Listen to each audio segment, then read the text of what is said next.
Ryan, may inisyal na bang impormasyon kung anong dahilan ng pagguho?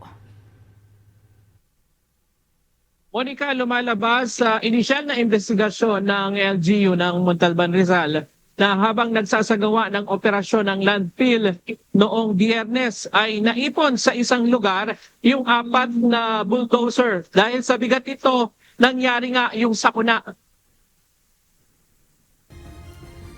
Kasama si Matet sa mga scavenger o nangangalkal ng basura sa mga nasa lugar ng mga maganap ang insidente noong Biyernes ng hapon sa Greenleaf Sanitary Landfill sa Montalban, Rizal.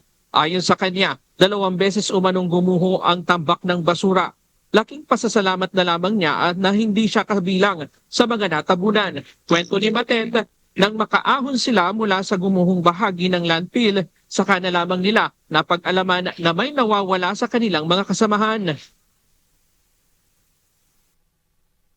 Ang umanghel nga yun sa amin, yung pangalawang guho kasi parang kumalso siya doon sa ano. Kasi kung hindi po kumalso yung bulldozer na yun, marami po talaga matatabunan. Pati po kami, ako, kakainin ng basura.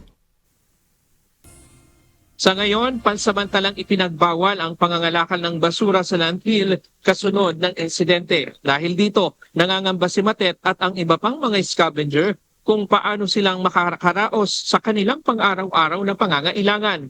Samantala, ngayong araw ay muling ipinagpatuloy ang retrieval operations para sa 2 pang individual na iniulat na nawawala.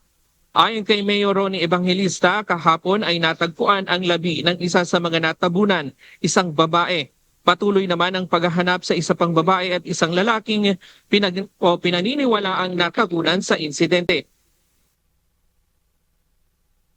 Ngayon, continuous pa rin ang retrieval kasi nga meron pang 2 missing. So yung area na yun is off limits pa rin no, sa mga scavengers natin para magkaroon ng dire-diretso yung retrieval operation.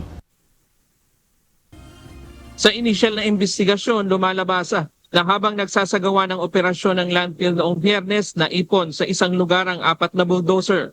At dahil sa bigat nito na nasa 25 tons ang bawat isa, hindi na kayanan ng basura at gumuho ang bahagi kung saan naroroon ang mga bulldozer.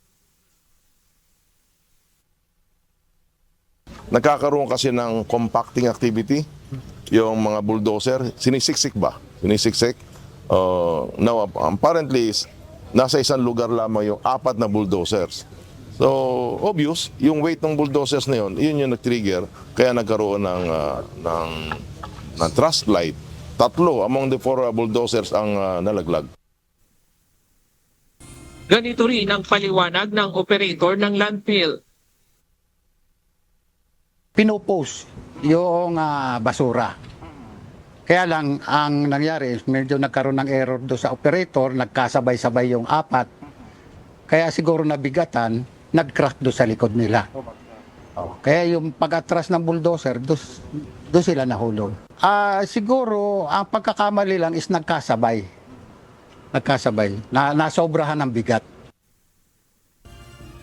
Ayon sa alkalde, hindi ito gaya ng trash line na nangyari sa Cebu kung saan umuulan kaya nagkaroon ng pagguho ng basura. Mechanical error ang nangyari noong Biyernes. Dagdag ni Mayor Evangelista, tinitignan na nila ang posibleng pananagutan ng sanitary landfill. Dahil pribado ang kumpanya, nasa kamay na ng DENR ang investigasyon ukol dito at para maiwasan na rin mabahiran ang resulta ng investigasyon. I think, we can assume kasi very obvious naman talaga na merong may pagkakamali. May pagkakamali, may namatay.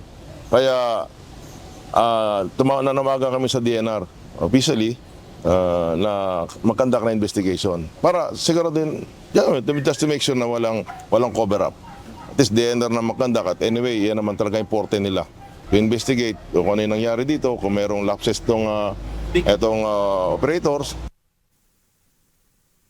Sa kabila ng insidente, tuloy ang operasyon ng landfill. Paliwanag ng LGU, hindi lamang ang bayan ng Montalban ang nagtatapon ng basura dito, maging ang ibang syudad gaya ng Metro Manila at ilang kalapit na probinsya gaya ng Bulacan.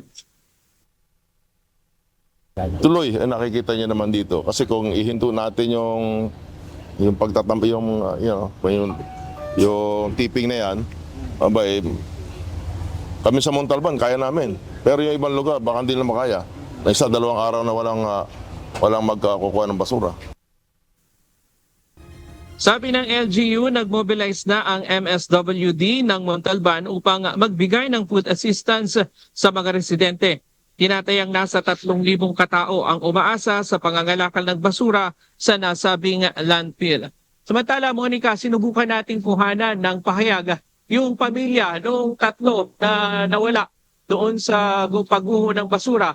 Pero hindi na sila nagpa-unlock ng interview sa camera at nangako naman daw yung pamunuan nitong landfill na tutulungan sila sa pinansyal na pangangailangan. At kanina, pinunto rin ng alkalde ng Montalban na hindi nila inaalis yung posibilidad na bukod sa 3 ay mayroon pang ibang natabunan. Pero hindi naman daw ito aabot sa 10 o lalo na doon sa 50 na naunang naiulat na overkill naman daw ito dahil hindi naman maitatago yung ganong karami na mga natabunan doon dahil maghahanap yung mga pamilya nito. Diyan muna ang latest mula dito sa Rodriguez Rizal. Balik sa iyo, Monica. Maraming salamat, Ryan Lacanlale.